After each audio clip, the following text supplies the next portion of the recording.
with the University of Jaén to participate in the opening of the OLEA initiative meeting. As is well known, the IOC is the only intergovernmental organization in the world to bring together olive oil and table olive producing and consuming stakeholders, being a world forum for discussion on issues of interest to the olive industry. With the University of Jaén, we started our cooperation more than a quarter of a century ago. We collaborate in several areas of scientific research. You contribute to our technical activities and participate in several meetings of our experts groups. And you perform for our member countries the international course of the tasting of virgin olive oil, which has become a world reference. Our cooperation was formalized by a Memorandum of Understanding in January 2020 with a view to create more synergies in activities relating to training, research and technical cooperation, as well as activities implemented within the framework of bilateral and regional development projects. Article 2 of the MOU, which establishes the cooperation activities, clearly mentions the collaboration and active participation of the IOC in the OLEA initiative of the University of Jaén. This year, the IOC is pleased to host the third meeting of the OLEA initiative, which will allow researchers and participants to discuss several projects of fighting climate change in the olive sector. This event not only spreads the experience and knowledge on the different subject matters that are under analysis, but also fosters the connection between the participants, who will surely leave the event more enriched and with the capacity to intervene on the benefit of the sector in their countries. It is for this reason that the IOC welcomes this intense work of the University of Jaén and expresses its wish to continue cooperating with the university for many, many more years to come. Once again, thank you very much for choosing the IOC for hosting this event and for your intense dedication to the olive sector. Thank you.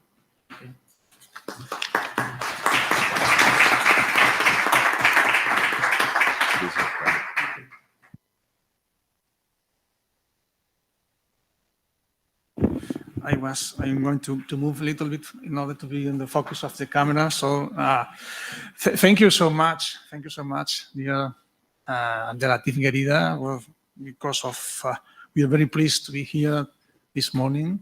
Good morning to everybody, also to those of you who are connected via internet. Let me introduce myself. My name is Juan Gómez Ortega, the rector of the University of Jaén, and on behalf of my institution, I would like to very, very warmly welcome all of you to this fourth edition of the event of OLEA International Network Meeting, which is organized by our university and in particular by the International Projects Office.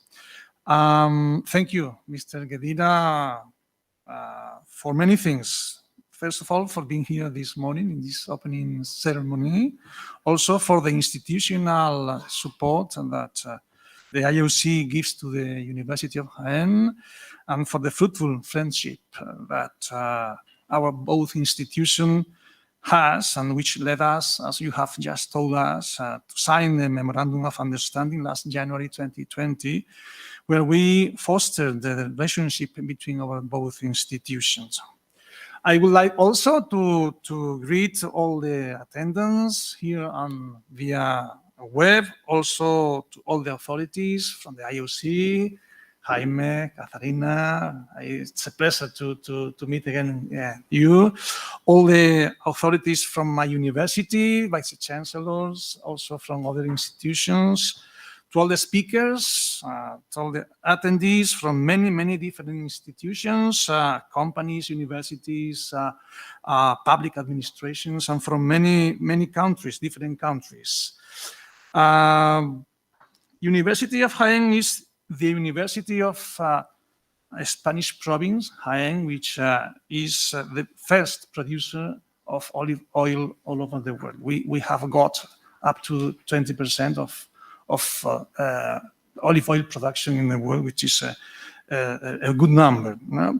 So our university is very much committed. We are very keen, very keen with the sector through all our activities, teaching, research, innovation training, also scientific dissemination.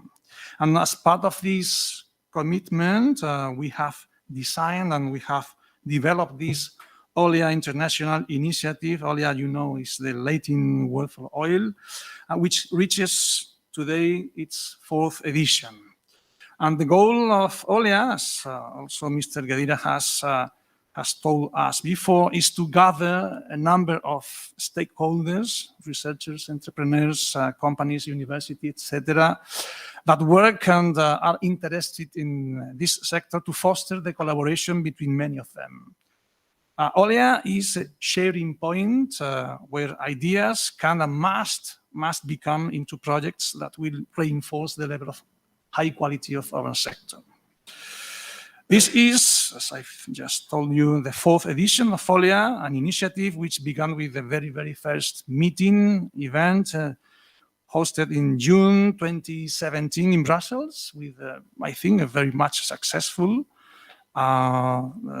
developing, and it was followed by a 2nd edition hosted in our university in Jaén in December 2018, and by a 3rd one carried out in an online format due to the pandemic of COVID-19. It was developed between 2020 and 2021 in a, let me say, distributed format. We are very pleased to resume this edition as a face-to-face format again, also with online participants, many of them, and we are very pleased that this is going to take place here in the IUC headquarters. The scheduled agenda has been designed through 7 presentations that has to do with different approaches. In fact, they will try to answer 7 different questions about the main issue of this 4th edition of OLEA, which is fighting the climate change in the olive sector. I am sure that all of these speeches are going to be very much interesting for all the attendees. And just to conclude, I would like to congratulate, of course, all the UJA, University of Jaén International Projects Office team, in particular to Marta Romero as its head, and of course to Nieves Muñoz. She's the soul of OLEA, and of course to all the rest of the team, also the team of the Vice Chancellors for Research. To the sponsors, of course, many thanks, and just to really finally conclude, I would like to wish all of you the best for this event, and I will hope also that all your expectations for this morning will met in this event. So thank you so much and enjoy yourself. Thank you.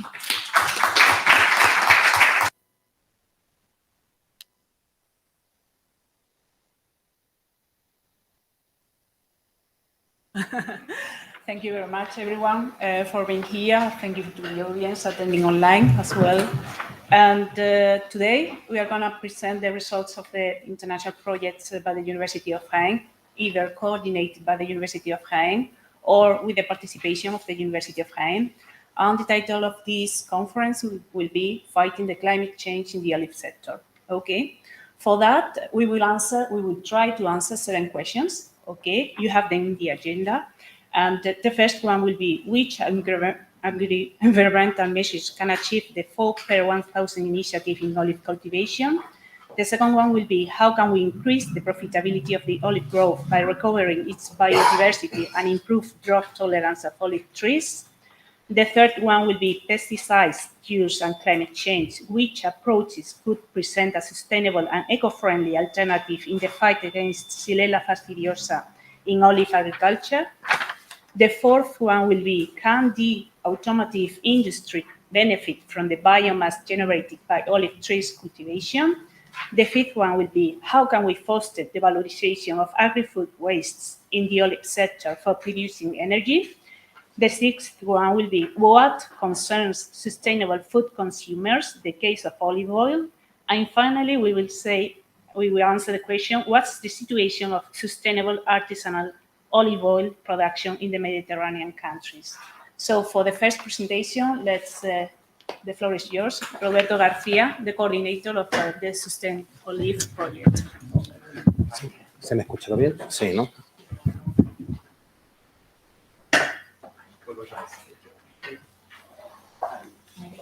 Que tengo que apuntar aquí.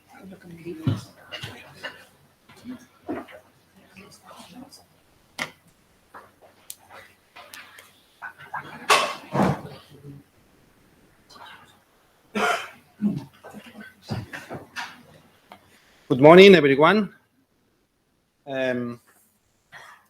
First of all, I would like to thank Nieves, the International Project Office, the research unit of the University of Jaén for co-organizing this event and to give me the opportunity to introduce the audience and the International Olive Council, the project Sustain Olive.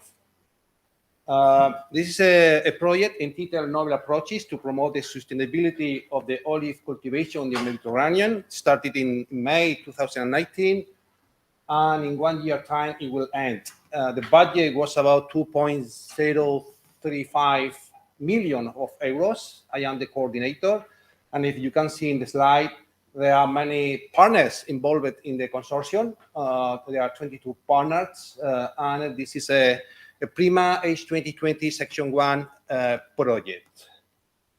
I would like to take this opportunity to thank the University Institute for Research in Olive Growth and Olive Oil to provide me and my team a platform to undertake innovative research regarding the challenges the olive sector have to face. I also will take the opportunity to acknowledge the many people who are in the shadow of Sustain Olive and who are the soul of this project. Well, as you already well known, one of the main challenge the humanity, the whole sectors, agriculture sector, olive cultivation or olive sector is faced is climate change. It's climate change mainly due to the relentless increase in the level of greenhouse gases in the atmosphere. Oops. Sí. Si te pudieras sentar, en casa te vería, si estás aquí no te veo. Pero que no salgo. Si no salgo, no pasa nada. Tengo que salir. A ver si me pueden quitar un poco de cejas. Yes, I was telling that the agriculture has its share of responsibility in the greenhouse gases emission, and Spain, and for the case in Spain, is about 12.5%. The olive cultivation do not escape of this share of responsibility, and for the Andalusia olive cultivation, the responsibility is about 2.2 million of tons of CO2 equivalent. I must say this is gross greenhouse emission of 2.2 million of tons of CO2 equivalent each single year. And this is mainly on the farming phase, farming stage, in which is responsible for about 75% of all the gross greenhouse gases emission, mainly due, in blue and red, mainly due to chemical fertilizers, plant protection products, and herbicides. As you already know, one of the main outcomes of the Paris Agreement was to limit the global average temperature between 2 Celsius degrees compared to pre-industrial levels. And for that, the European Union had set a reduction of about 40% of the domestic greenhouse gas emission by 2013. And for that, the European Union needs to measure tools to reduce and to offset this emission in order to meet this climate mitigation target.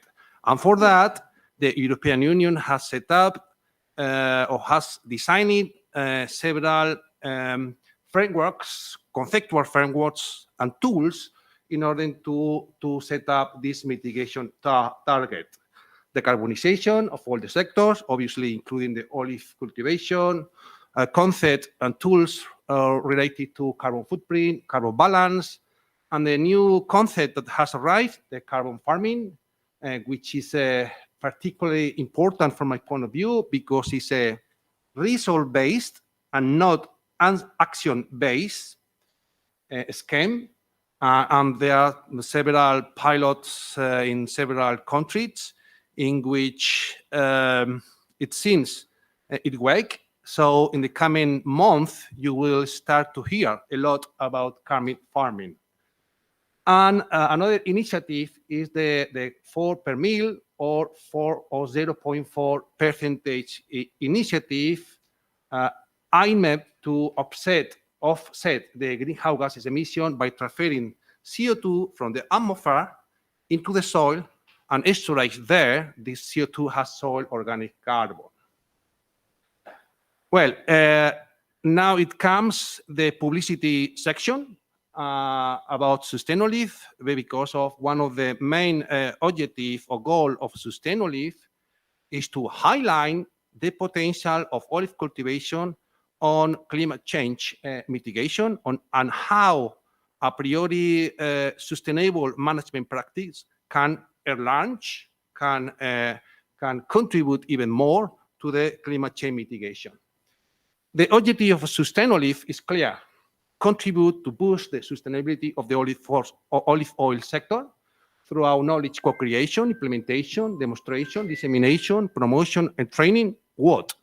Combination of a priori sustainable management practices which are based on agroecological concept and which are locally adapted to the socioeconomic and technical condition in each part of the territory where olive is being cultivated. Basically, the challenge of Sustainolive is to reduce soil losses, increase soil organic matter and soil fertility, improve nutrient retention within the agro-ecosystem, increase or to promote carbon sequestration, increase the level of biological control of pests and diseases, boosting oleotourism, and all of this by producing a stable and high quality olive oil. And this challenge is going to be tackled through a combination of management practices, as already mentioned, which are theoretically speaking are adapted to the local circumstances in the Mediterranean basin. This is a project of 22 partners, 8 universities, 9 olive grower associations, 4 research centers, and 1 communication company, which are distributed along the 6 main olive oil producer countries worldwide: Spain, Portugal, Italy, Greece, Tunisia, and Morocco. Here you can see the partners involved in the Spanish team, 3 partners for Portugal, 3 partners from Greek, several partners from Italy, Tunisia, and Morocco partners. Here you can see an overview of the many activities we are undertaking in Sustainolive, grouped by work package.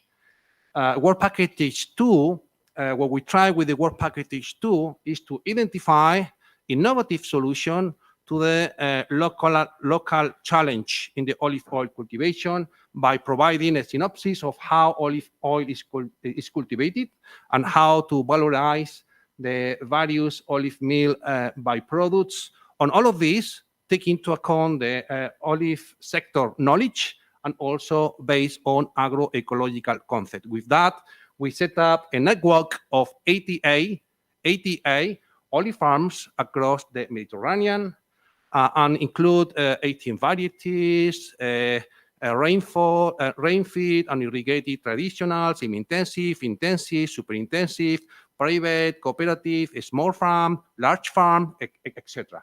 And in these 88 farms, we are assessing carbon balance, carbon footprints, and also we are starting to assess for carbon farming, pests and diseases, the resistance and resilient to climate change in these olive farms, abiotic stress, the level of nutrient retention through our combination of sustainable management practices, soil functional fertility, etc. It is a pity I cannot show the result for many of these variables we are analyzing.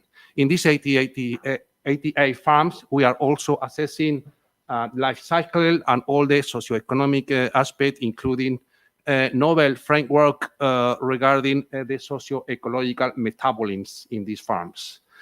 We also has got many activity regarding what to do with the main bioproducts of the olive oil industry or the olive oil mills. For that, we do have a work package dealing with the setting up of technology for the recovery of some of these bioproducts and include composting, a small, medium, and large scale.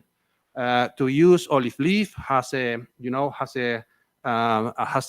additive for ruminant feeding.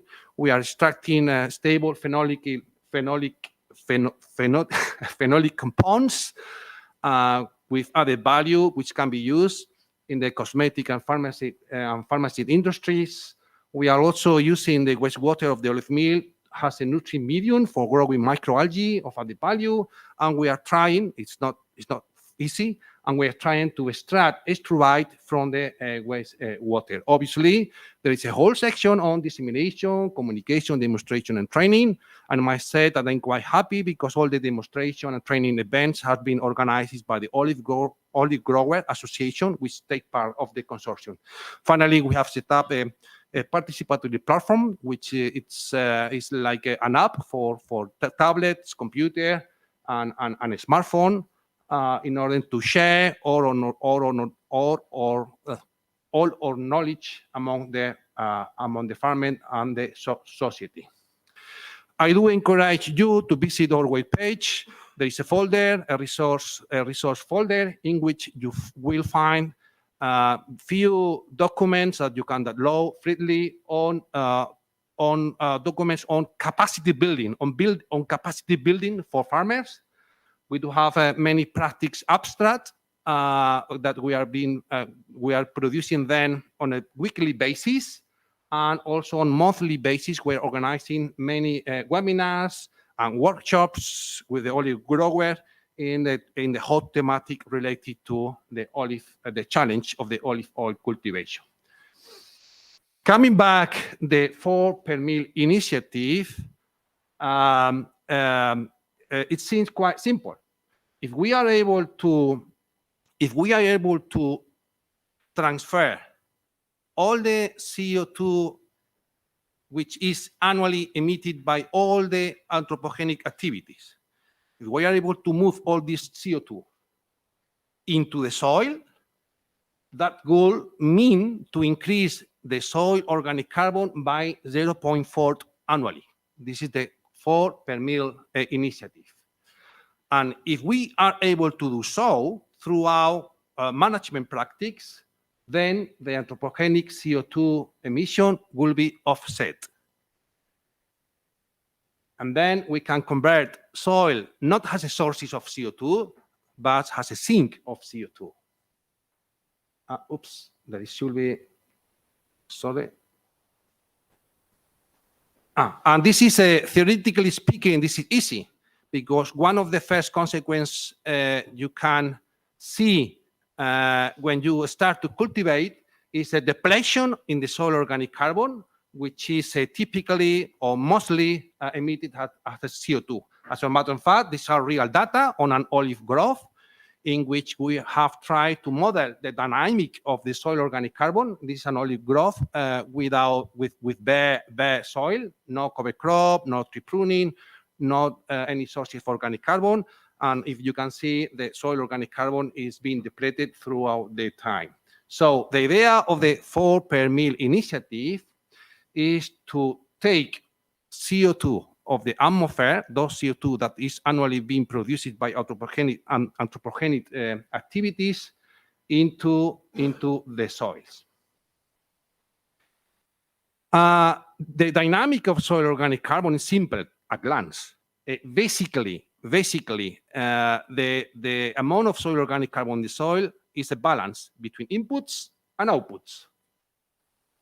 When inputs are higher than outputs, obviously the soil organic carbon will increase. When outputs are higher than inputs in annual basis, then the soil organic carbon will decrease. And through our management practices, we can control inputs and we can control outputs.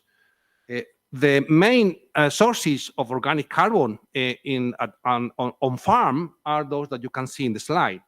Tree pruning, cover crops, could be spontaneous or seeded, and also the application of composted olive meal pomace.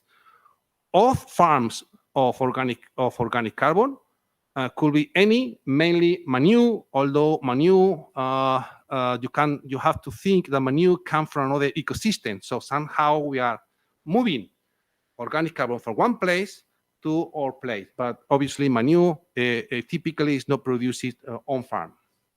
And the main ways to reduce the outputs is anything that delay the CO2 emission throughout decomposition, no or minimum tillage, and any combination, any management practice that will reduce soil erosion and runoff, then it will reduce the output of soil organic carbon.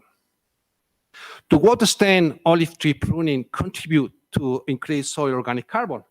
Well, in the slide below, you can see the amount of organic carbon that you can apply throughout strain tree pruning in 24 olive farms of Andalusia. On average, it's about 630 kilograms of carbon per hectare, and year has a light tree pruning. If you apply this material, taking and discounting the CO2 which is going to be emitted at the long term throughout the composition of the tree pruning residue, about between 80 and 150 kilograms of carbon per hectare and year could be the contribution of the tree pruning. It has sources of soil organic carbon. What about spontaneous cover crop? Well, it will depend on the main cover crops layout model.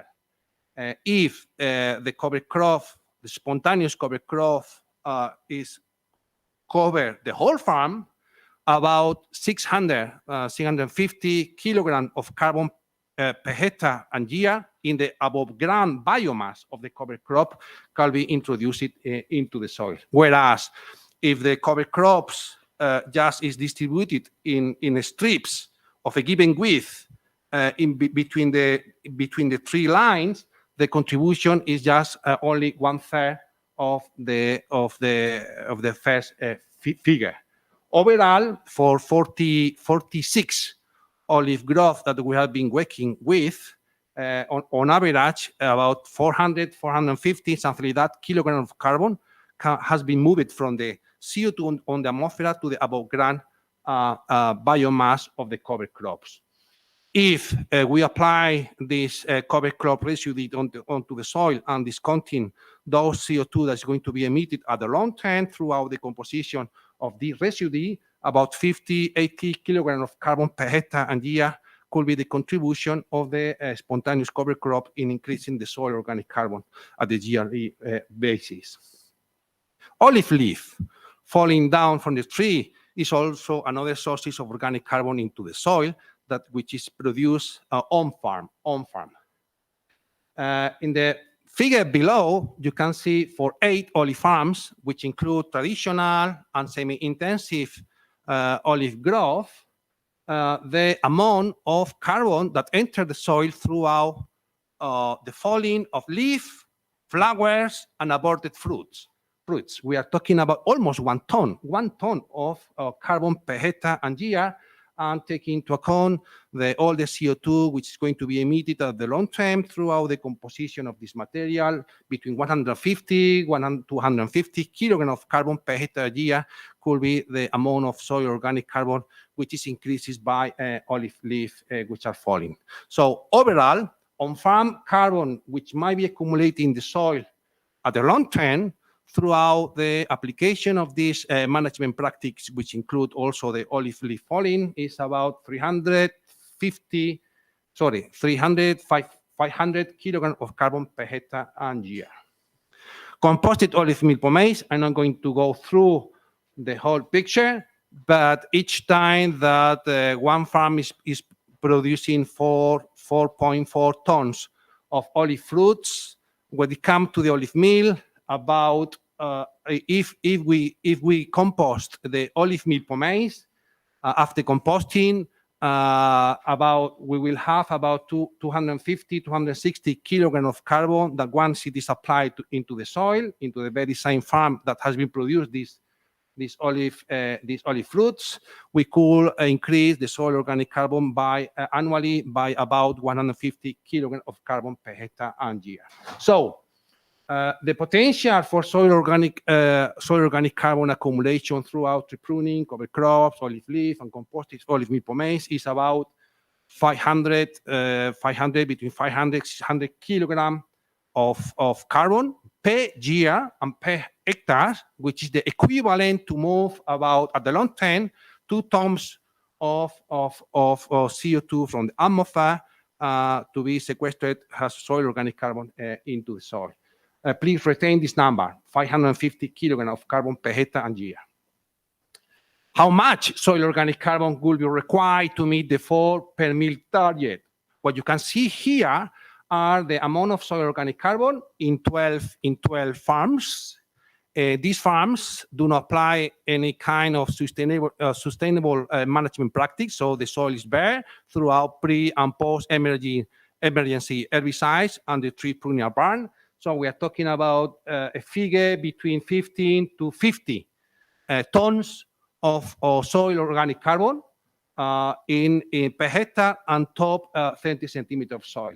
So in order to increase 0.4% this amount of carbon, that will require to increase the soil organic carbon by 130 kilograms of carbon per hectare year. And if you notice, this figure is much lower than the figure I showed previously. So without any doubt, the olive oil cultivation has got a great potential to fulfill the requirement of the 4 per meal initiative. As a matter of fact, in nearby, when I say nearby, I'm talking about 10 meters near, farms in which has applied all these combinations management practice, the amount of soil organic carbon, which is bars in green, is much higher typically than those that has not applied none of these management practices. As a matter of fact, by applying this combination of management practice, we have measured an annual increase of 300 kilograms of carbon, which is about 1.8%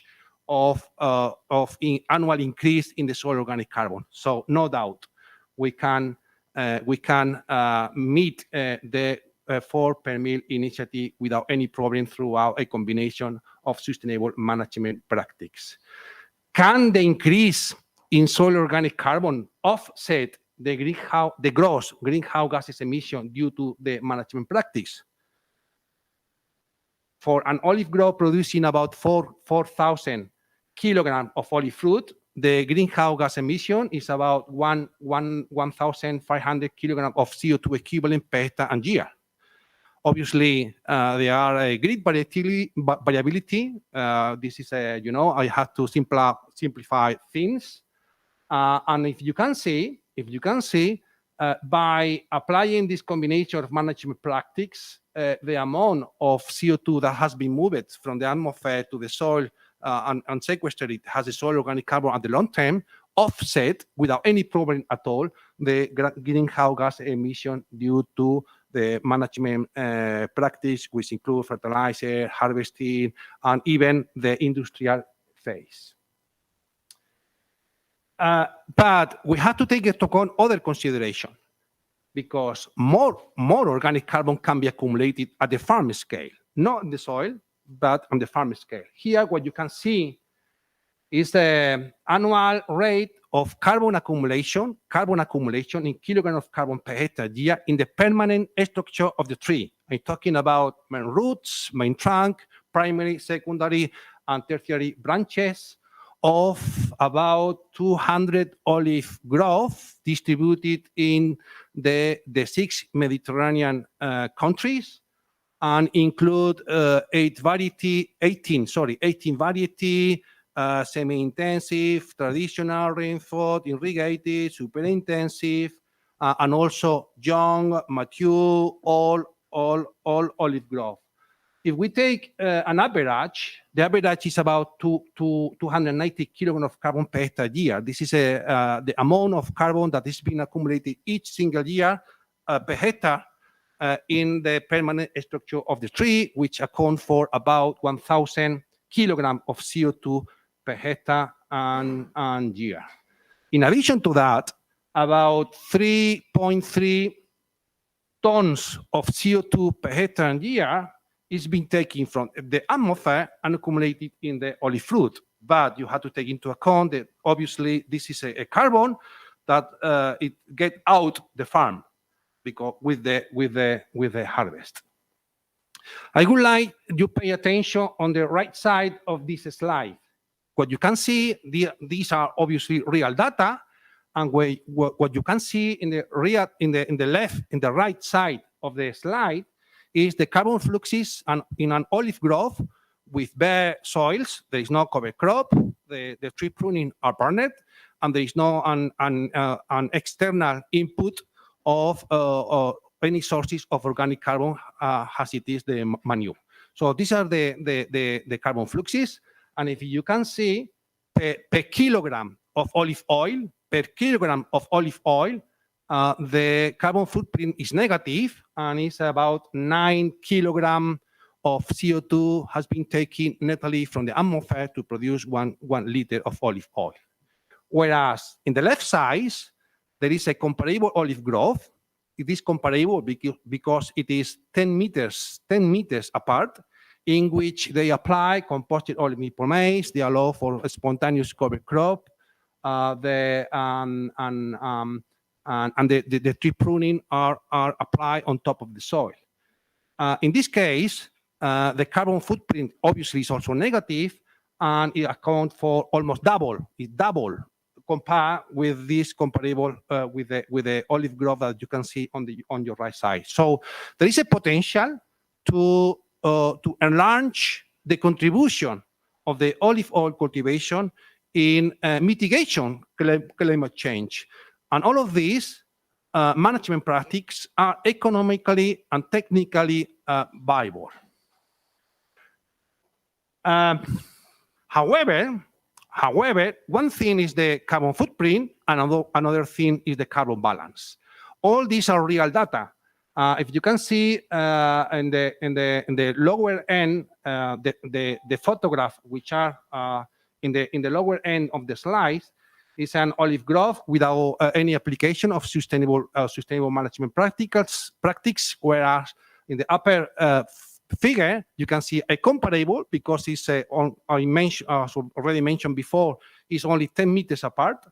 There is an olive grove in which apply this combination of management practice. And what you can see in the figure is a balance between input and output of carbon. So the above ground balance is positive for the two cases because of each single year a lot of amount of carbon is being accumulated in the permanent structure of the tree. Whereas for the soil, for the yellow olive grove, the balance is negative because it's losing carbon throughout erosion, and it's losing carbon because of the CO2 emission throughout the decomposition of the soil organic matter, which is already are in these farms. Whereas in the comparable olive farm in green, the soil balance is positive. Overall, at the farm scale, for the green one, the whole balance is positive, both above ground and below ground, whereas in the yellow olive grove, the balance is negative, And this is despite the carbon footprint is negative. And this is why the carbon farming initiative is going to be, no, it has been launched, and now there is a technical handbook on how to calculate the carbon farming. So what is happening in many olive growth is that the carbon footprint is negative. However, the farm is losing carbon, especially in the soil, not in the above ground part of the farm. So some key points to be retaining. By applying a priori sustainable management practice, olive cultivation can fulfill the 4 per mill initiative. Typically, carbon footprint of olive cultivation is negative, so there is a net capture of atmospheric CO2, but there is urgent need to harmonize methodology. This is key, and I am searching for financial support, well, and for time also. I'm searching for time to set up a group, a multi-actor group, to provide a consensus methodology on how to calculate carbon balance, carbon farming, and carbon footprint in the olive oil sector, and also to provide some transparencies in these methodologies. Another key point from a point of view, despite carbon footprint is negative in most cases, carbon balance is negative at the farm scale. Carbon is lost. The farm is losing carbon, especially soil is losing carbon despite a negative carbon footprint. And another key point, by applying combination of a priori sustainable management practice, carbon footprint is more negative, carbon balance is positive or more positive, biodiversity is promoted, nutrient and soil is retaining in the farm. All of these are aligning well with the various European Union zoning environmental strategy, has a zero pollution, Green Deal, farm to fork, etc. And this is what I want to tell you. Thank you very much.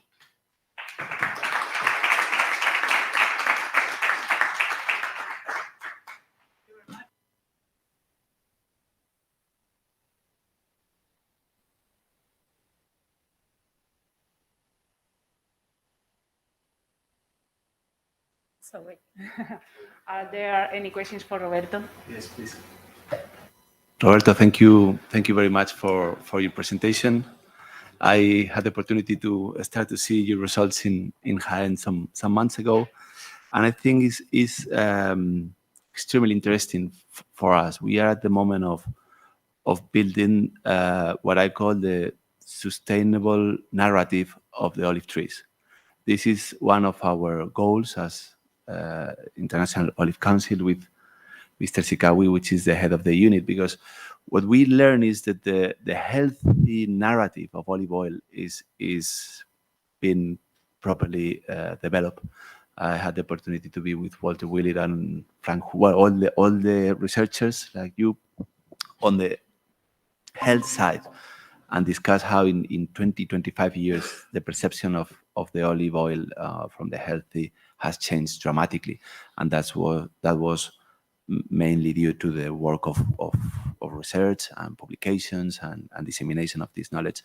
And I think this is the work to be now done in the sustainable side of the olive oil and olive trees, because we know it's more sustainable than other crops or other vegetable oils, but we need to provide the methodology, the results, the data, to be with the scientific evidence, to be robust, and then to properly communicate to the consumers and to the people. So sorry for this, but my first question is, I understand the sustainability project is about to be end, and you will be presenting results, and do you have, or if they are already done, or it will come, publications in research magazines, that so things that you can say, okay, this is published in a prestigious, so other people has looked at it, it has been published in relevant scientific magazines, and we can say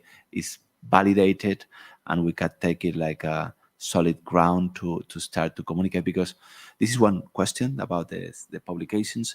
And the second question, I have two, sorry. One of the big issues is the climate change, no? And we tend to say that we have the idea that the olive grove in many areas is like a kind of Mediterranean forest, which is already a carbon sink itself because the trees are there growing and growing in roots and wood. So it is a carbon sink by itself, and there is room to improve with certain practices, like you explained in managing the poda or the soil cover. Do you think that we can say that is that correct according to your experience? And because we also made a study in the IOC to try to capture a magic figure to explain how much is the contribution of the olive grove as in general terms, because we didn't have as much data as you are providing at farm place, no? And we make a first attempt with the best science available at this time to capture and transmit a clear message, no? Because when you look at bottle of olive oil, you can tell to the people this is contributing to clean the atmosphere and fight against climate change in a certain extent that no other vegetable oil or many few products can say. No, this is a kind of powerful message that we want to build on it. But I don't know if I would like to know your opinion about if we are working on solid assumptions or not that much. Regarding the first question, yes, publication will come. I mean, they are on the way. Take into account that we are now in a stage of processing the data, and obviously there are partners who are, let's say, slowing the whole proceeding because. So I mean, for publication. For us, it's quite important. For us and for the olive oil sector, it's quite important to compile Tunisian, Morocco, Greek, Portuguese, Italian, and Spanish olive grove. That means that all the partners should provide the data on time.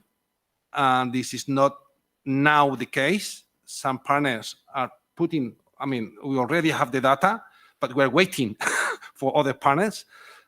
So basically, we will start with the soundness, and it's going to be a sound publication on all this issue starting next year.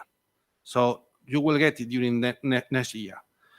Regarding the second question, well, it depends. If we're talking about carbon footprint, no doubt, olive cultivation is contributed to mitigate climate change. If we're talking about carbon farming, well, in many olive grove, soil and at the farm balance, they are losing carbon. Though the carbon footprint is negative. Fortunately, in my opinion, themes are changing. And now each time you can see more and more olive grove in which the tree pruning are not burned, so it is applying on the soil. And I do have on a weekly basis many emails from olive growers and olive growers association that ask me. I mean, we know we have to change. Roberto, tell us how to change. So carbon footprint is negative. So that means that without any doubt, olive oil cultivation is taking more CO2 that it is emitting, that I already mentioned to you. In many cases, the whole farm carbon balance is negative. We are losing carbon.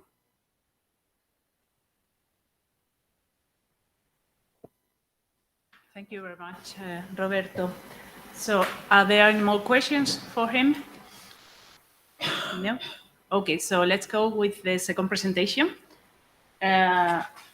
This time we will try to answer how can we increase the profitability of the olive grove by recovering its biodiversity and improve drought tolerance of olive trees. And the presentation will be done by Vanessa Nieto, who is replacing Carlos Ruiz, who couldn't be here with us, as project coordinator of the LIFE project, and Pedro Reir Zamora from the Ecology Unit from the University of Jaén, as well as by Ana María Fernández Ocaña from the University of Jaén as a partner in the Gem for Olive project. Okay, so Vanessa, Thank you. you want to sit here? So I'll take my seat here. Okay.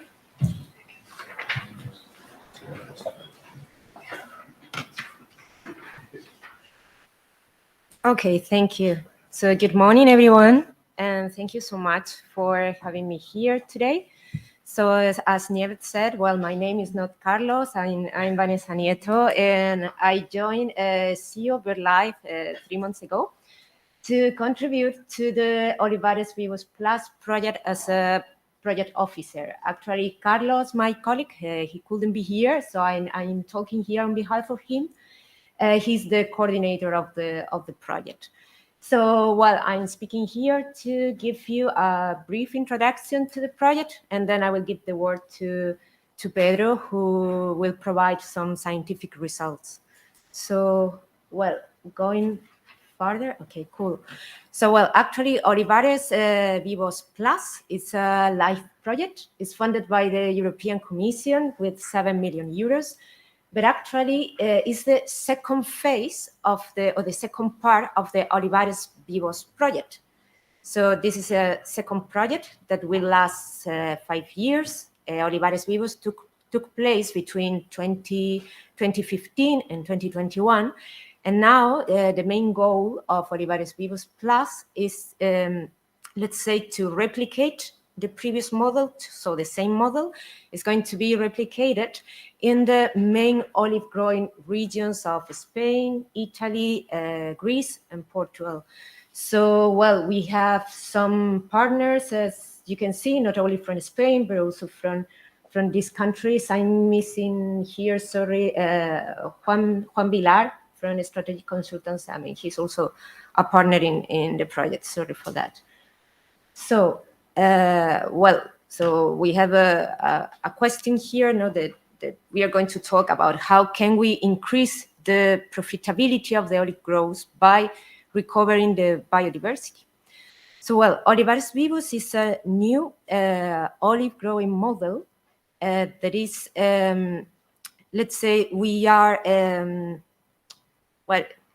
able to recover biodiversity and its ecosystem services, and for that, so we are able to recover biodiversity and its ecosystem services, and for that we are improving sustainability, but we are also improving profitability in the farms. And how do we do this? So in order to increase profitability, we are developing a scientific certification, a scientifically based certification that we are placing in the market for consumers. So, well, just as a global introduction, well, olive groves, as all we know, I mean, they are the most representative crop in Europe. It's a permanent crop that is distributed across the most biodiverse regions of Europe. So, but also, I mean, olive groves, they are a super important part in the socioeconomic and cultural life of many regions in the Mediterranean basin. So if you look at this number, I mean, you can quickly see that there are millions of families in Europe that are living from the olive groves. That means that, I mean, olive groves are really contributing to the economy of many Mediterranean rural areas. And well, in this project, the Olivares Vivos project, it's focusing in particular from the 3 kinds of olive groves. Olivares Vivos is focusing in the traditional olive groves. I mean, these are the most, let's say, widespread in the European olive surface, with more than 72%, sorry. But also from the, let's say that they are the most valuable in terms of biodiversity. But the problem here is that the traditional olive grove is in crisis. On one side, on one hand, we have an environmental crisis. So the most visible problem, or the most apparent problem, is soil erosion. I mean, soil erosion is washing the most fertile layer of soil into the rivers. But on the other hand, we are also worried about the loss of biodiversity that is happening over recent decades. And on the other side, we have an economic crisis. So in this plot, you can see that we have really long periods in which the price of the olive oil is well below the cost of production. So, well, Olivares Vivos in this way is trying or is addressing both crises together. So we are recovering the biodiversity of the olive groves, and we are turning it or transforming it into profitability. And why is this? I mean, in agriculture, when we are talking about agriculture, which is an economic activity, obviously, I mean, we have to expect, or we have to find profitability in order to get sustainability. So how do we do this? So, well, we have to go throughout the whole food supply chain. We focus mainly in producers and consumers, but we are also working and we are also stimulating some other members of the chain, like retailers, traders, or bottlers. And the final goal of this strategy is to connect both ends, like in the farm-to-fork strategy, let's say. So we want to connect producers with consumers. And we do this by designing a new olive growing model. We have a scientific basis, and is preserving and promoting biodiversity. And then we certify the farms that are working in compliance with this model. And in order to get this profitability, we are certifying this farm through a certification seal. And this seal, I mean, it's not just, I mean, there are many seals in the market, but the Olivares Vivos seal is the first one and the only one who is certifying the recovery of biodiversity. So it requires, these seals requires not only the implementation of certain, let's say, practices, but also verifiable results on the recovery of biodiversity. So, well, this model, I mean, Pedro will bring more details into it, but let's say that this model is implementing action plans of three kinds. First of all, we are doing actions in order to manage in a more sustainable way the herbaceous cover in the olive groves in order to get an ecological and functional layer. Then secondly, we are doing actions for the restoration of the non-productive areas in the farms, such as roadsides or small banks in the river streams. And finally, we are building or placing structures to help the local fauna, such as nest boxes or ponds for amphibians or small stone walls. So, well, to the question, how can biodiversity improve profitability? Well, we can say that biodiversity can improve it in three different ways. First of all, through ecosystem services. So biodiversity is helping on the biological control of pests, carbon sequestration, of course, filtration of water, filtration of air, pollination. Then also, I mean, the common agricultural policy is demanding real actions and direct actions for the conservation of nature and also for the recovery of biodiversity. So biodiversity is also bringing payments for environmental services. And finally, also biodiversity is giving a cultural and, let's say, a quality and environmental value to the products that we are placing in the market and that also consumers are demanding. And well, now I will give the word to Pedro. Thank you very much.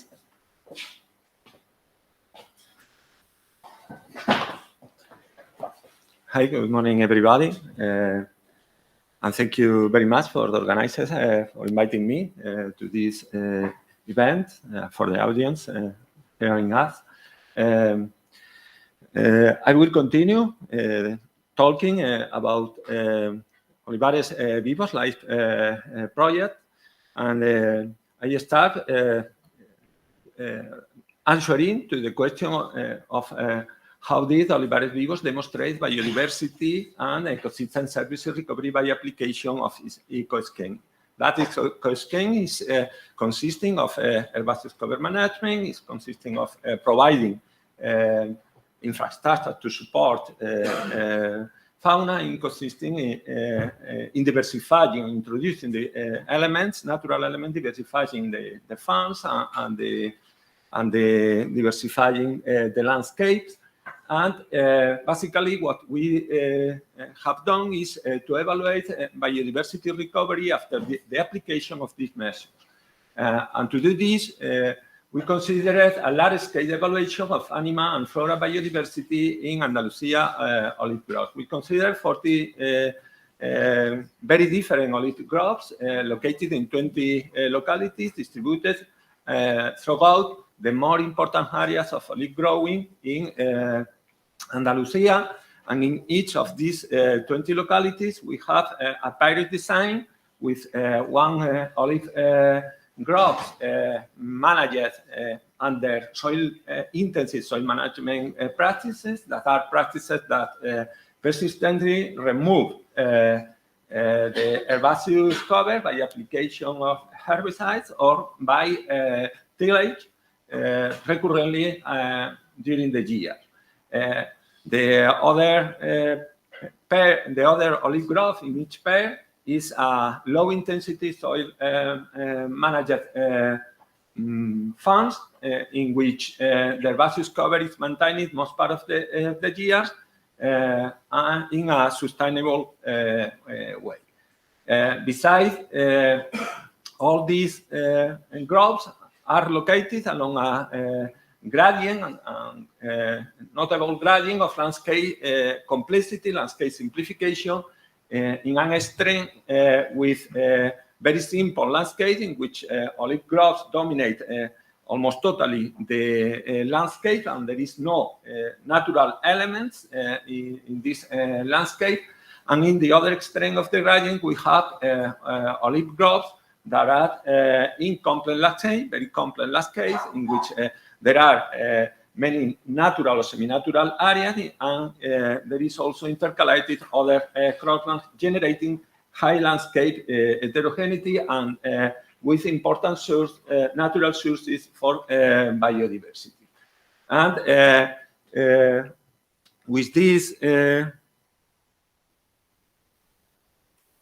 in this system, this study system, we have in each olive grove evaluated biodiversity through a monitoring protocol that considers many very different groups of organisms: birds, ants, pollinators, herbaceous plants, woody plants, fundamentally.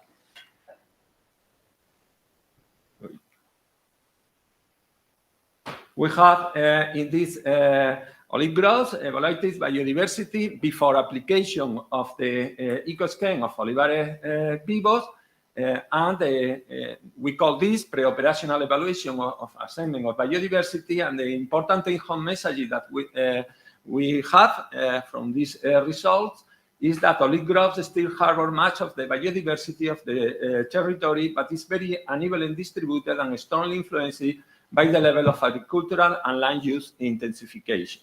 The figures are striking because the olive grove landscape of Andalusia still harbor 25% of the all birds that can be seen in all the Iberian Peninsula. We have in the olive grove landscape 20% of the young of the Iberian Peninsula, and we have in the olive landscape 20% of the bees, of the wild bees of the Iberian Peninsula, or 70% of all the flora of Andalusia, or 7% of all the flora of the Iberian Peninsula. So we have already very important figures as refuge for biodiversity in the olive groves.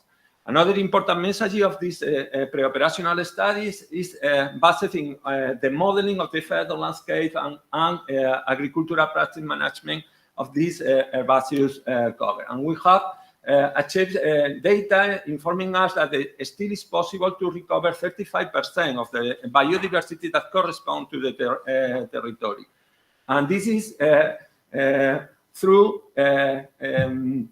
herbaceous cover management, persistence of this herbaceous cover that will increase 10% of the biodiversity, and through landscape diversification measures that will increase 20% of the biodiversity. Another important take-home message is that there is vast opportunities to recover biodiversity using relatively simple eco-schemes as those promoted by Olivares Vivos. Then, after application of this measure of this eco-scheme, we conducted also post-operational study of biodiversity. And comparing these values of post-operational evaluation with the pre-operational evaluation, we have already information about the recovery. At a first glance, we have obtained 80, with the same effort of sampling, we have obtained 80,000 records more in the post-operational evaluation than in the pre-operational evaluation. And our recovery indices based in post-operational comparison and pre-operational evaluation and demonstrative against control olive groves informs that we have in 3 years obtaining recovery of biodiversity of most of the groups. Significant amount of recovery that in overall terms has 7% of the species increases with Olivares Vivos eco-scheme when averaging across groups, and these figures are especially important where more needed. That is, in the olive groves that are cultivated under intensive soil management practice. So the more degraded olive groves are those that are going to recover more biodiversity simply by modifying or by applying Olivares Vivos eco-scheme. These figures are also more important, even more important when we are considering abundance, not species richness, not diversity, but abundance, and then we obtain 80% of increase overall, and in the case of intensive olive growth, we achieve up to 70% of recovery. We are also investigating the delivery of ecosystem services provided by fauna and flora of the olive grove. I have no time to show our result, but I would like to remark that some of these ecosystem services and the functionality of these services are already in work. For example, we have achieved increased pest control by natural enemies, especially by arthropods, pest control by birds, pollination of ground hair cover by the insect pollinator, or seed dispersion and landscape connectivity that promotes regeneration of the landscape without cost in this system. We have also considering the increasing ecosystem services and the functionality by enhancement in ground hair cover. This improvement of the ground hair cover provides many services as Among them, carbon sequestration has clearly shown Roberto, but there are much more effects like soil fertilization, soil erosion control, increase in water drainage, contribution to leaf pests and disease control through directly and indirectly, food and culinary, etc., etc. And it's clear that this is related to taxonomic diversity that is related with the functional diversity of this cover. If we improve this cover, we increase the functionality of this cover. Our results are already supported by many publications in first quarter journal. We have more than 20 papers supporting the effectiveness of olivares vivos in ecological and agronomy journals I would like to put part of this talk in the context of the climate change, because this event deals with. And I would like to show how we are approaching the challenge of keeping olive cultivation sustainability and profitability under climate change. All these services that I'm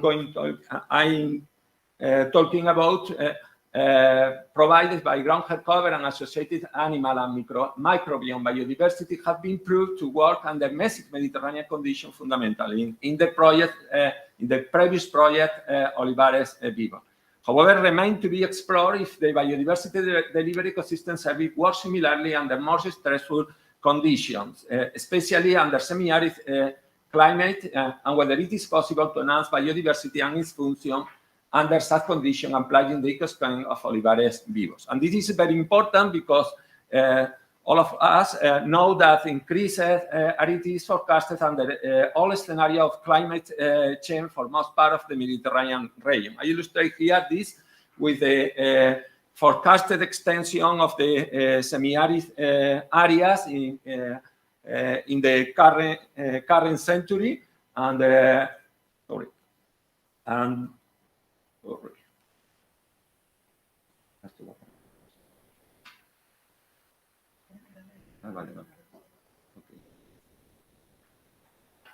in the right figure, you can see that in order how will expand the semi-arid condition in the Iberian Peninsula dramatically during the next century. Hence, studying the biodiversity harbored in olive grove landscape and its service under this semi-arid condition, especially in the current semi-arid areas, provides cues on the role of biodiversity in mitigating the constraint that the acidification of the climate will pose on olive cultivation sustainability in many areas in the near future, and how to cope with it through wildlife-friendly practices like the ecosystem Olivares Vivos. To do this, we are working in this new project, Olivares Vivos Plus, in several regions, replicating the Olivares Vivos ecosystem, and particularly we are approaching the issue of the climate change in this new project through an action dealing with animal and floral biodiversity and its enhancement through application of ecosystem in semi-arid areas of southern Spain. We have considered 5 locations, 5 olive groves, demonstrative olive groves, and 5 control, and we aim to validate in this southern Spain, and if necessary, find time the Olivares Vivos ecosystem under semi-arid condition to enhance biodiversity and ecosystem services in olive groves under such condition without affecting biodiversity. I would like also to introduce some complementary research that we are conducting now to cope with constraints posed by climate change. We are conducting the research on developing and implementing olive ground hair covers adapted to drought and agri-environmental climate measures with high potential for soil erosion. We have already developed 2 genetically selected drought-tolerant varieties of a native grass, Brachypodium distachyon, or belonging to the Brachypodium distachyon species complex, which is a model system for grasses. And we have developed a drought-tolerant genetic lines adapted to calcareous soils and other to siliceous soil. And with, well,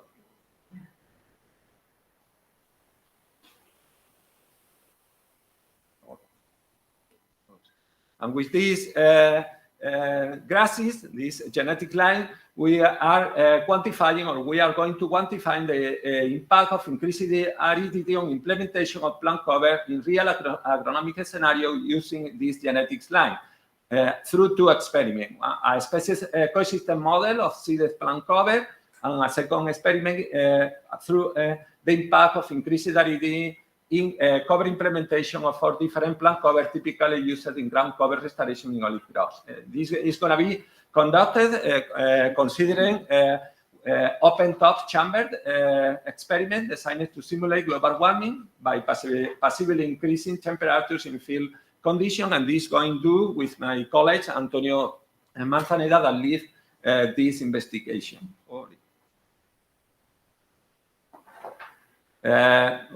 What we are simulating with this experiment are a two full factorial process design. Consider control treatment, no warming and no water restriction, elevated temperature with no water restriction, and water restriction with no warming, and a combination of both, that is the treatment of aridity, elevating temperature, and with water restriction. We will consider several types of ground cover communities based in this genetics line and in Sinapis alba, Calendular lensis, Vicia sativa, and using different densities of each species. This is my talk. Thank you very much.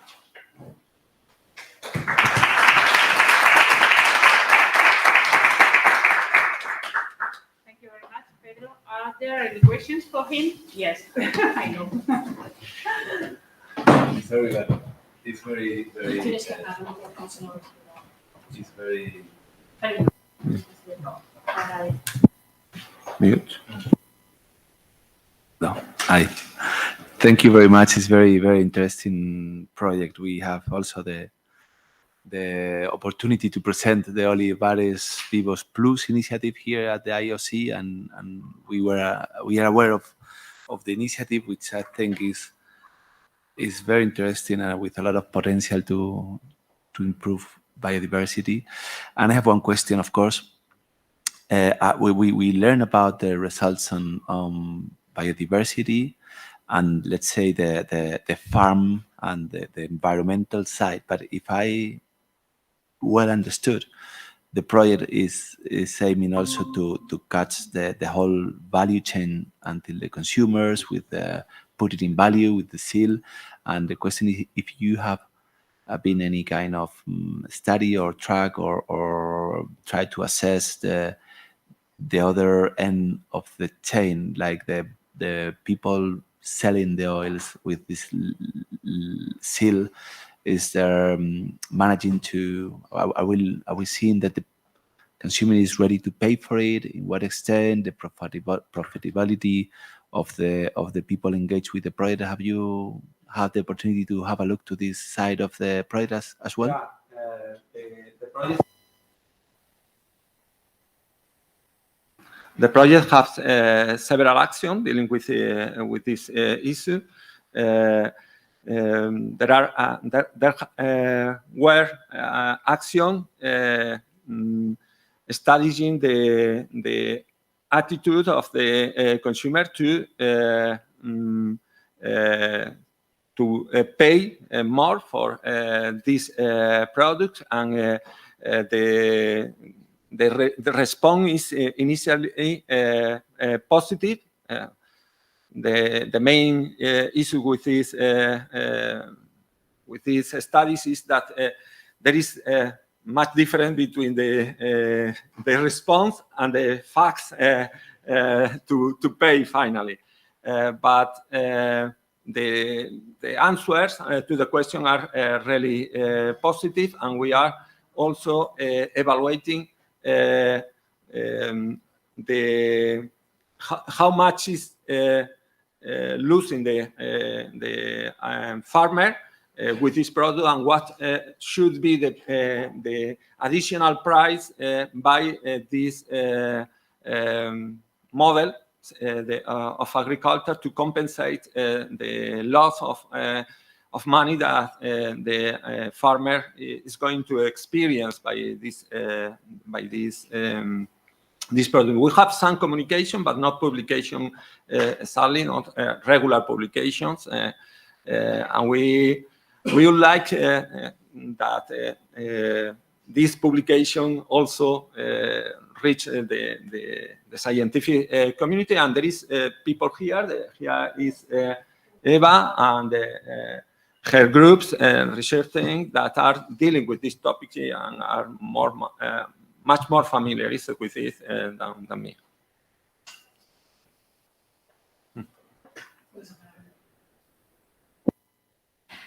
Thank you so much. I think this project is really incredible. I would like to congratulate you on the recovery that you made on the fauna and flora. And I would like to know if you, for this Olivares Plus initiative that you're starting now, if you will also organize the soil structure and the soil microorganisms, how they are at the beginning and after the implementation of the project. And also maybe the soil carbon, maybe making a link. I don't know if it's that is possible or for a possible future joint venture. I think it would be great to have connected Sustain Olive with Olivares Vivos in order to quantify the carbon that the changes that we can see at the carbon level, also at the soil. It was just more than that. I don't know if you will start using that in Olivares Vivos, adding this point or not, but I think it would be really interesting to have that data also. We have not a specific action of evaluation in this project of soil microbiome, for example, or soil extractor, because we target in flora and fauna specifically, mainly because the experience of the research team involved in the project is that. But we are trying to cross through soil biology and in fact, we have now some people in our research team that is specialized in mycorrhiza. I don't know exactly the term in English. And also we have talks sometimes with Roberto, and we have tried to collaborate and talk about the common experimental fund that we could use, and sure that should be very interested to link result of the project to collaborate, because he is showing a really good data. The overall summary that he has made about the carbon balance, carbon footprint. This is extremely interesting for us, and I'm sure that in the future we will collaborate in some ways. We share some of the olive growth, and we share some of the olive growth, and in due time we will sit down to combine all the information and to get a bigger picture. So this is going to come. Let me something more. We have now submitted an application for a European project, Horizon project, which is related with the sustainability of the soil and the biology of the soil, which is led also by Antonio Manzaneda, this colleague of mine, which is in my research team, and he's the coordinator of this project, which is working in very different scenarios also that the Olivares Vivos project, also maintains some of our experimental projects. Experimental plots. Thank you very much. About the biodiversity, the diversity of olive itself. You are doing something for you now. You are losing varieties. You are losing genotypes because we have reduced number of varieties, commercial varieties. So for each area, do you have the idea of this theme? And because we are interested, one of topics we are interested in is the biodiversity of olive. We are gathering what we can, with all the challenges we have, climate change, new diseases, the genetical resource are the solution. Thank you very much.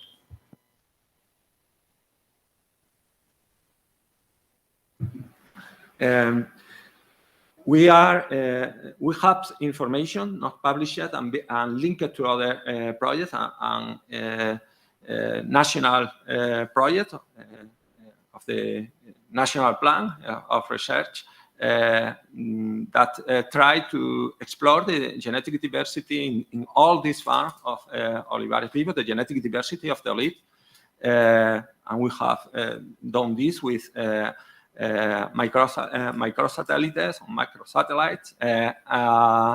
and we have tried to relate this information with, for example, the level of main insect pests of olive crops, damage to olive crops, and everything, because we think that genetic homogenization in olive crops is an important and problematic issue for the sustainability of olive, to face emergent disease, to face climate change and everything. I think that it's not a topic exactly within the Olivar Vivos project, but the people working in Olivar Vivos project are concerned with the loss of biodiversity in the olive tree, and are worried about that and trying to show the importance of this also. But in a different project, because not all can be done in a project targeted for biodiversity of flora and fauna and ecosystem services. Okay.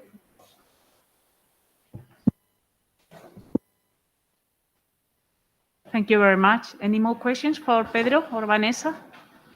No? Okay, so Anna, can you please? Yes?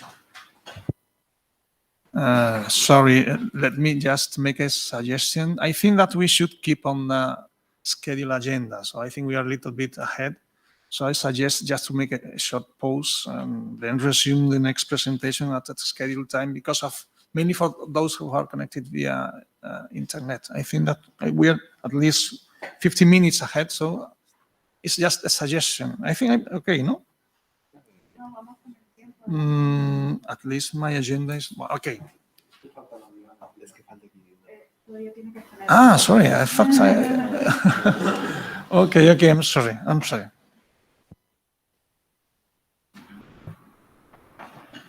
Ana Maria will be answering the last part of the question, and that is to say, how can we improve drought tolerance of olive trees? From her experience as a partner of the Gen4Olive project, which is coordinated by the University of Córdoba.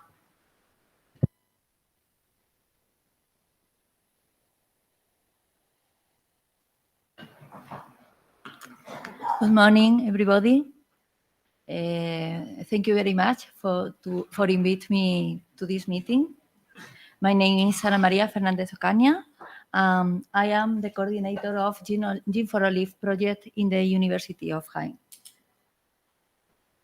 This project is entitled Mobilization of Olive Genetic Resource through pre-breeding activities to face the future challenges and development of an intelligent interface to ensure a friendly information availability for end user. Their acronym is Gen4Olive. In this project participate 16 partners of 7 different countries. It is included in the topic, in the proposal of 20 and 20 in the topic genetic resource and pre-breeding communities. In this project participate the 5 olive germoplasma bank most important of the world, as you can see, situated in Morocco, Spain, Italy, Greece, and Turkey. To best idea of the contribution of Gene for Olive in the contribution of this project, an important problem in the olive fields of the world is the following. Of the most of 1,200 olive cultivars described in the world, only the 5% of the cultivar are growing in our fields in the world. And more specifically, in Spain, of the most of 250 cultivars described in our country, only 4 cultivars grow, representing the 60% of Spanish fields. And Picual variety produce only the 50% of the Spanish oil. We lost continuity in the autochthon cultivars in each region of the world, and it is a problem that results very worrying. We have to pay attention to this problem. Gene for Olive have the solution with the characterization and use of the olive genetic resource situated in several parts in the germoplasma bank, with more of 500 identified cultivars. We need a characterization of the new cultivars, non-identified, with new tools, new microsatellites, and new SNPs markers. Another important source of virgin genetic materials is the wild olives, situated and relegated by all the groves, olive groves in the Mediterranean basin, and the ancient olive trees, which their sequenciation is carried out in several parts of the world. Gene for Olive work searching new cultivars for the climate change. And we need to know the functionality of the genes implicated in drought, high temperature response, and cold. For the insufficient collaboration and communication between germoplasma bank, researchers, breeders, and farmers, Gene for Olive proposed the use of new database with information easy to consult by the users. In this project, UHA team is working in the work package 4, assessing the genetic control of valuable characters in olive. And in this moment, we are working in the identification of genetic features that determine the drought tolerance of olive cultivars. The main important objective of this part is the analysis of transcriptome of several olive cultivars in the drought stress.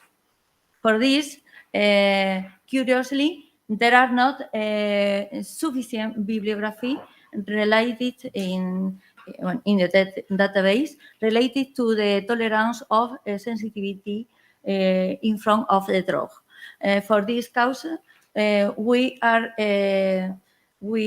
working in a physiological characterization of olive cultivar according to their tolerance to drought conditions. We are working with 14 different cultivars, the most representative cultivars in the world, in the groves of olive in the world, and 12 samples of each cultivar.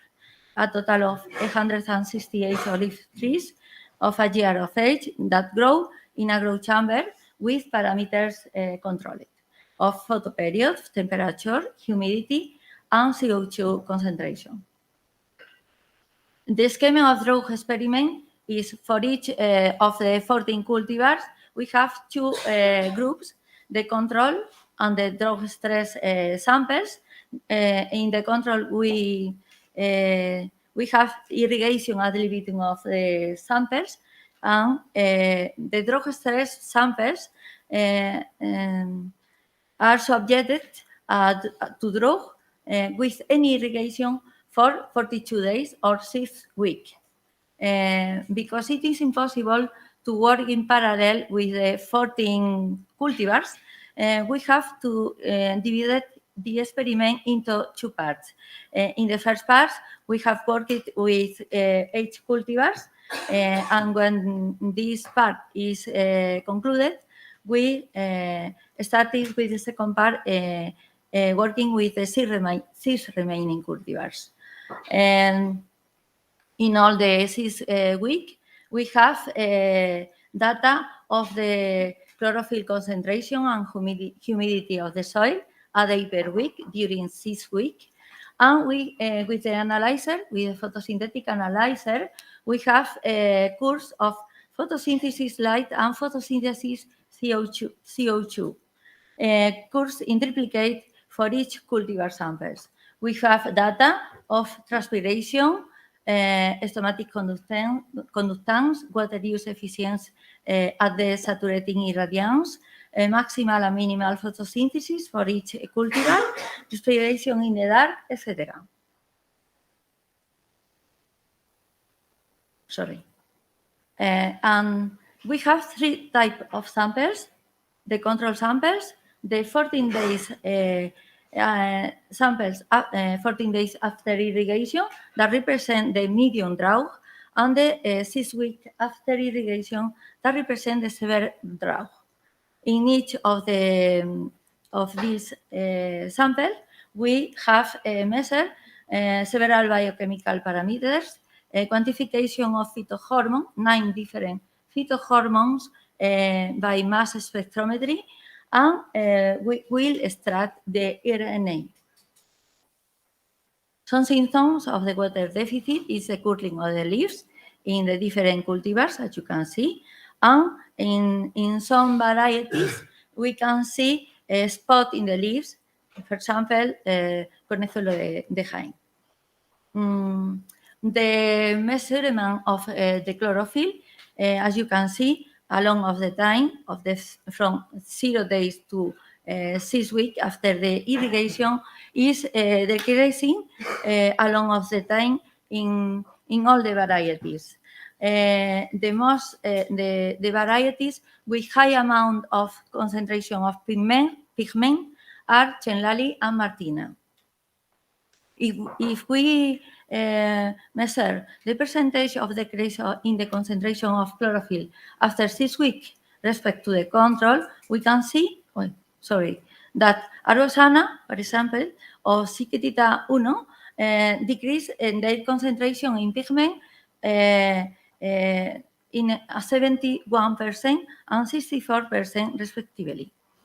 In the 3 treatments, we can see that the data of 42 days after the irrigation have a decrease significant respect to the other 2 treatments.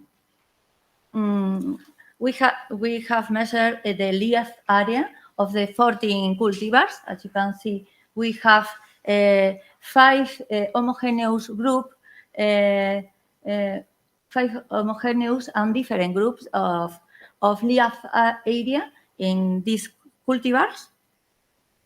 And if we measure the soil humidity, we can see an important decrease, almost of the percentage of permanent wilting, next to the 2% of the water in the soil. We have measured proline concentration. Proline is a solute that protects the cell, specifically protect the subcellular organelles from the damage in the drought stress.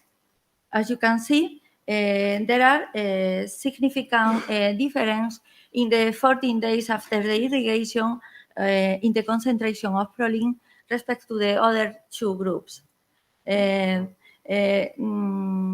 We can conclude that the proline is a solute that protects the cell in front of the drought only in the first stadium, in the medium drought, but not in the severe drought. We have measured malondial days, malondial days. That is a chemical compound that represent the quantity of lipid peroxidation in the cell. As you can see, the results are not significant for any of the treatments, that indicate that olive tree is a very resistant plant from of the drought stress, because lipid peroxidation represent an important damage in the cell.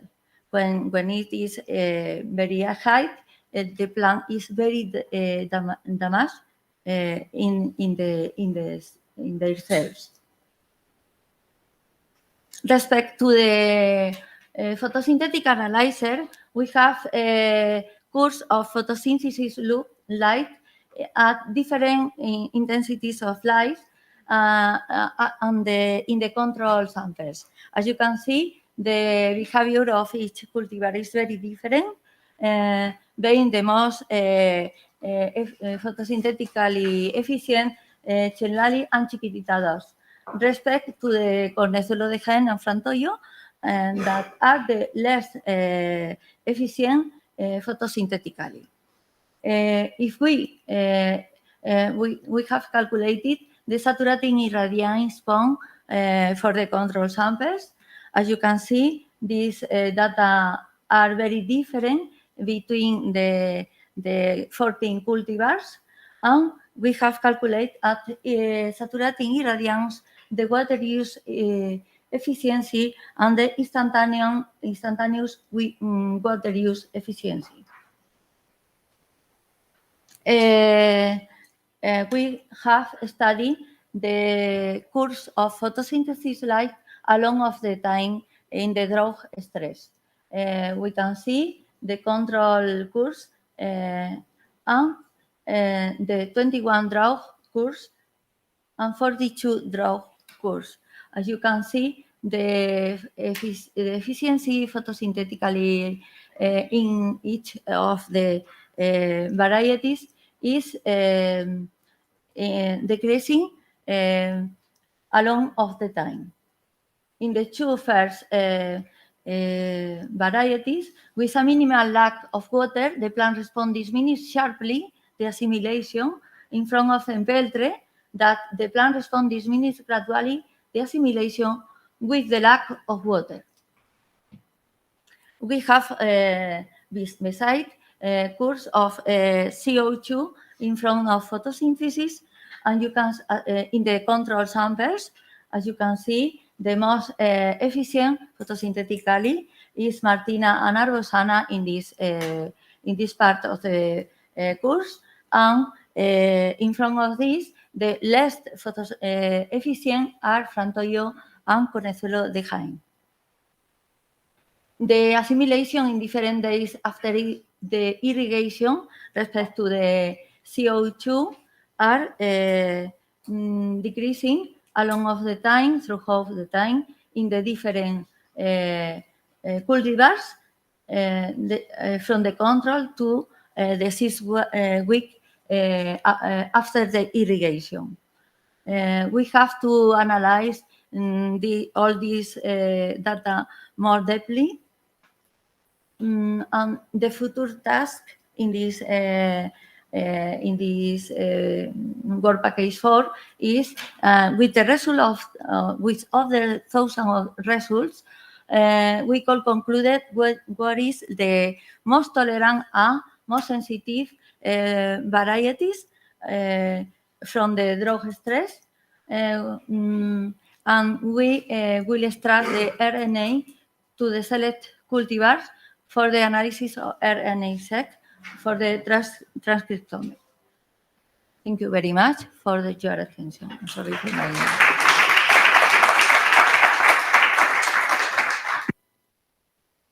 Thank you very much, Anna. Are there any questions for her? Yes, one question here.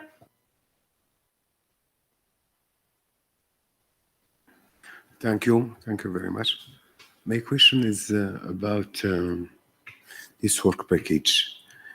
The other centers are working on the same varieties or no?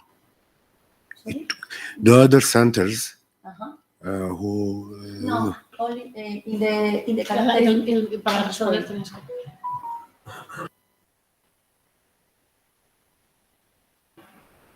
In the physiological characterization of drought, only the university only is working the University of Jaén. In other characterization of varieties, there are the 5 germoplasma bank that it is they are working in the identification with microsatellites markers and SNP markers.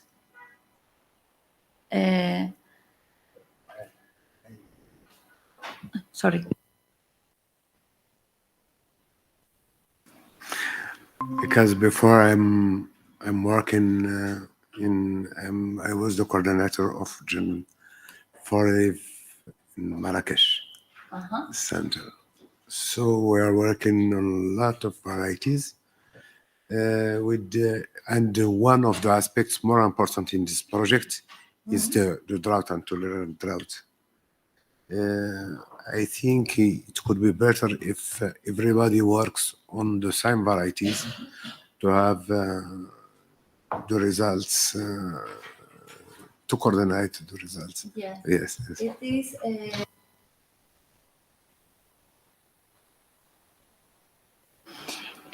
working with a photosynthetic analyzer is very difficult because it needs a long quantity of time to analyze each photosynthesis light course and photosynthesis CO2 course. This is the cause because we are working only with 14 cultivars in this sense. In other characterization, we are working with many varieties more. Any more questions? I know. Well, let's go with this following presentation. The project Smart Agri-Sport by Hikmate Abriuel and Julia Manetsberger. And we will try to answer the question, which approaches could present a sustainable and eco-friendly alternative in the fight against xelaela fastidiosa in the olive agriculture. So, Hikmate, welcome. Thank you very much.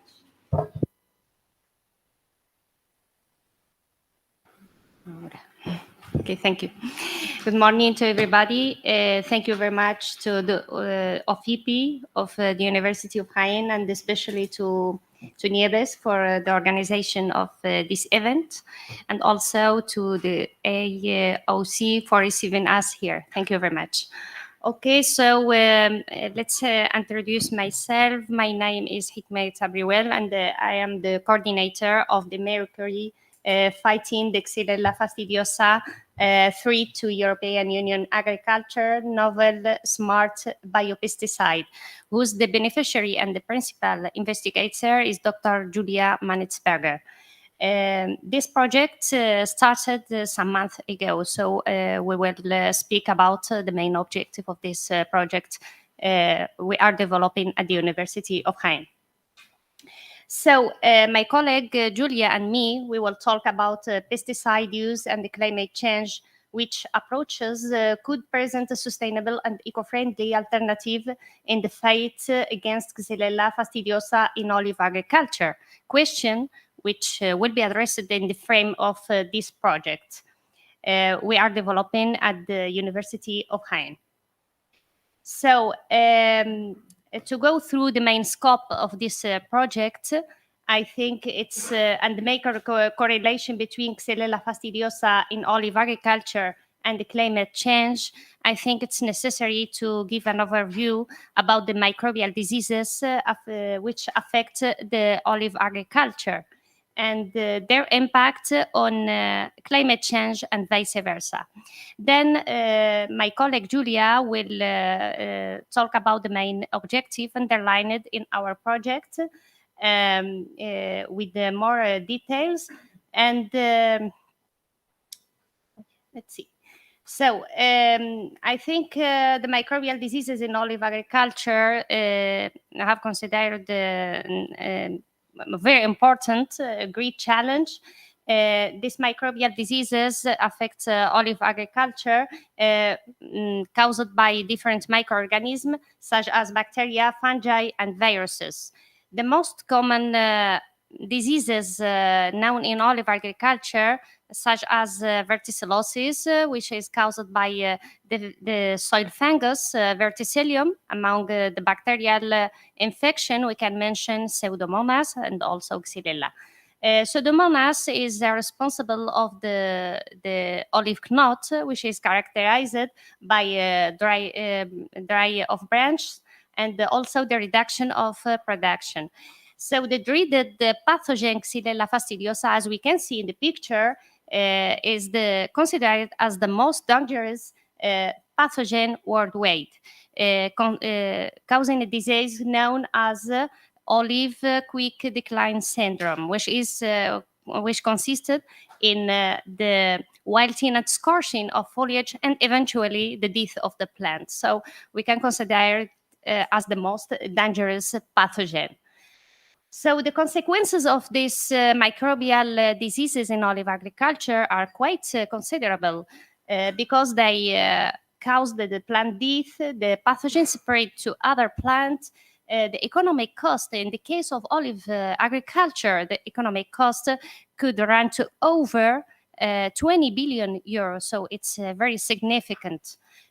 Also, they cause problems with food security, the migration of population, the employment crisis, making related jobs at risk, the ecology with the alteration of biodiversity profile, and also the climate change. So it's quite important to consider that microbial diseases in olive agriculture is very important. So to fight against the microbial diseases in olive agriculture, several strategies are adopted. At first, the preventive control measure to reduce or to extinguish the pathogen-causing diseases, such as site selection, the use of certified planting material, and also the use of tolerant or resistant cultivars. When the infection is established, other measures are adopted, such as the post-planting control measure, consisting in cultural practices, the use of biological or organic amendment, and also the use of pesticide. So in this sense, the use of pesticide, especially the chemical ones, have a great impact on the environment and also the human health. So we can say that the infectious microbes in olive agriculture have an impact on climate change, and also by the use of pesticide to reduce or to extinguish diseases caused by the pathogen. But on the other hand, the climate change also have an impact on the emergence of new microbes causing new and emergent diseases in olive agriculture. So for this reason, the European Union seeks to reduce the reliance on chemical pesticide. And what is the impact of chemical pesticide? The chemical pesticide are widely used in olive agriculture to fight against pathogens such as the microbe I mentioned before, Verticillium, xelaela fastidiosa, Pseudomonas, etc. They can be used individually or in mixture to control the disease, but they have a positive and a negative effect. Among the positive effects, they control the disease, they reduce the pathogen, they reduce the spread of pathogen to other plants and also the spread of disease internationally. They guarantee the food security because they avoid the entrance of pathogen into the food chain, and thus the reduction of waste related with land, crop, and weather. On the other hand, chemical pesticides have also negative effects because by the use of chemical pesticide, the contamination of the environment is quite considerable.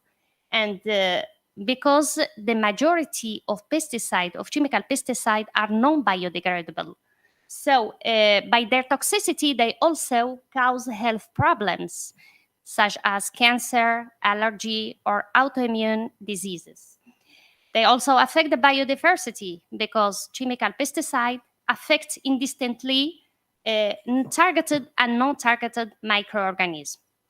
And also, they have a great impact on the emergence of new microorganisms more resistant, what we called the superbugs, which create a great challenge for public health.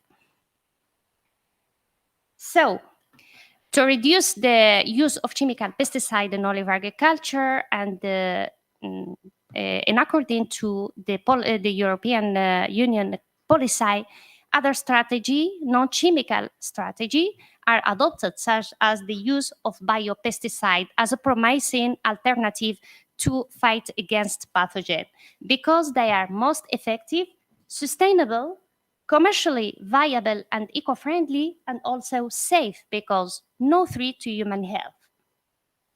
So now, Julia, my colleague, will talk about the biopesticide we are developing at the University of Jaén to fight against xelaela fastidiosa. Thank you very much.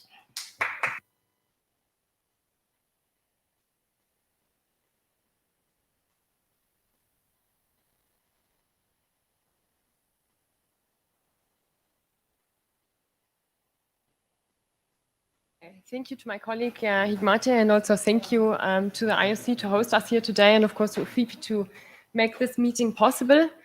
What I will do now, I will give you just a brief overview of the background and the motivation for our project, and then I will go into a little more detail of the project, which has recently started at UJA. So, xelaela fastidiosa, as Hikmate mentioned, is a bacterium affecting up to almost 600 plant hosts. So it's a wide variety, and many of those are of economically very high importance, so such as olives, grapevine, or citrus. So you can imagine how important this controlling this pest is really economically. Xelaela fastidiosa originates from America, so from the California region, but in 2013 it was first detected in the European Union territory in Italy.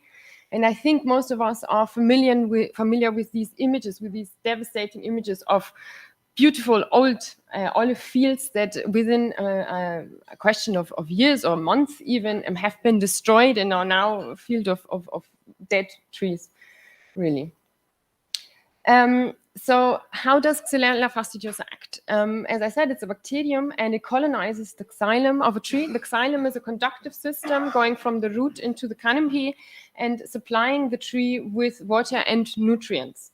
Xelaela establishes itself in this xylem, forming a biofilm, so it makes a blockage, not allowing the transport of water and nutrients to throughout the plant to the canopy, and therefore causing a deficiency or eventually plant death. It's important to understand that not every infected tree necessarily dies. It might just have deficiency symptoms or even be asymptomatic, but still it remains a source of infection for other trees. Yeah. The transmission between the hosts happens through insects, in the European territory mostly through spittlebugs or cicadas that feed on the tree. So they bite into the tree, they feed, the bacterium goes into the mouth and the foregut of the insect, which then flies to another tree, bites again, and therefore is transferred into this other tree. So you can imagine that the large-scale expansion in the EU territory is really quite complicated and difficult to control. In case of infection, the European Union has established certain protocols to follow, which range from different actions, such as the establishment of demarcated zones, containment measures, or in the worst case, really eradication measures. And you can imagine that the farmers are really scared, you have to use that word, of these eradication measures, which means removing the trees completely. Of course, as Igmate also mentioned, pests are affected by climate change. Climate change has the potential to change the distribution of pests, as well as their resistance to pesticides. And Xylella fastidiosa is not exempted from this, of course. So to understand, Xylella fastidiosa occurs over a very wide range of climatic zones, but the best growth conditions in a way are Mediterranean climate, so where we have warm winters and not too low night temperatures. It has been determined that minimum winter temperatures are the main limitation of a potential spread. So if temperatures fall below -5 degrees, bacterial viability is reduced quite a lot, so that limits the spread. But with climate change, we have all experienced higher temperatures. We have all suffered that last week, I think. And so the temperature distribution, but also minimum temperatures are changing, which opens up new territory for Xylella fastidiosa to thrive in. So more territory to become available. And here on the right-hand side, you can see a map. That's not a heat map, but it's a map showing the potential expansion of Xylella fastidiosa if introduced in this territory. The darker it is, the more likely an expansion happens and the faster. And you can see the star marks more or less the Jaén region. And the very dark red zones are the south of Spain, then Italy, North Africa, the Iberian island, basically. And all of these areas are economically really relevant and, of course, for the olive growth, extremely important. What are the main measures to fight Xylella fastidiosa at this very moment? So these measures, they are built on 3 pillars, you can call it. One is the bacterial control, so you fight the infection itself. One is the vector control, which addresses the expansion, so it tries to stop the expansion of the disease, as well as plant resistance, which means helping the tree to fight back itself. When we look at bacterial control, so this is heavily based on chemical compounds, pesticides or mineral-based compounds, and to a lesser extent also plant or microbial-derived compounds or antibiofilm compounds.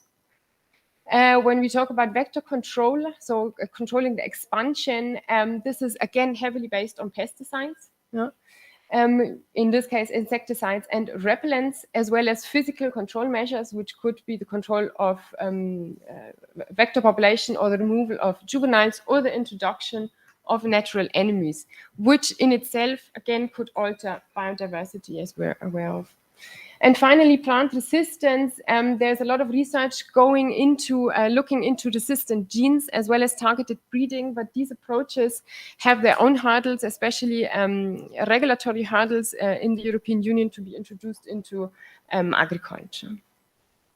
One thing that I would really like to highlight on this slide is the last sentence. You need to be aware that at this very moment, there is no efficient field treatment available to fight Xylella fastidiosa.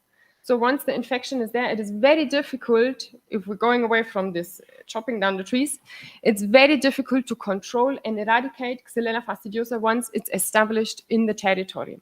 And this is really where our project comes in. I'd just like to go back a bit to pesticides and climate change, because we've seen that fighting Xylella fastidiosa heavily relies on pesticides use. And this is a two-way street. So pesticides affect climate change and climate change affects pesticides.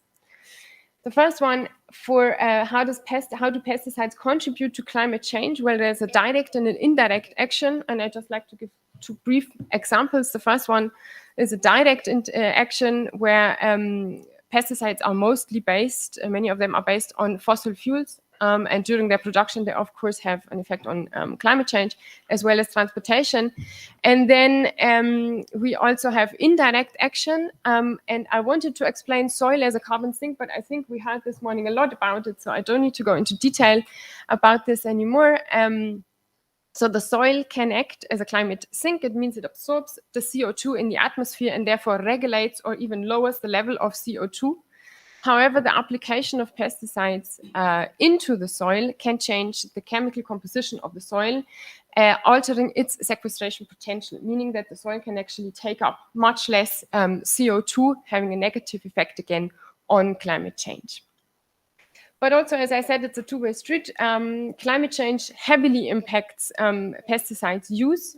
As I've explained before, climate change causes climate warming, and this has as an effect the species habitat shift. So species can move into different and more habitats, as well as increasing the survival rate. So these bacteria, for example, they can survive throughout a much longer time during the year. And as an effect, we need more pesticides to be better able to control these pests. A second effect of climate change, of course, is also that warming again, and we have warmer waters, which then increase pesticide toxicity.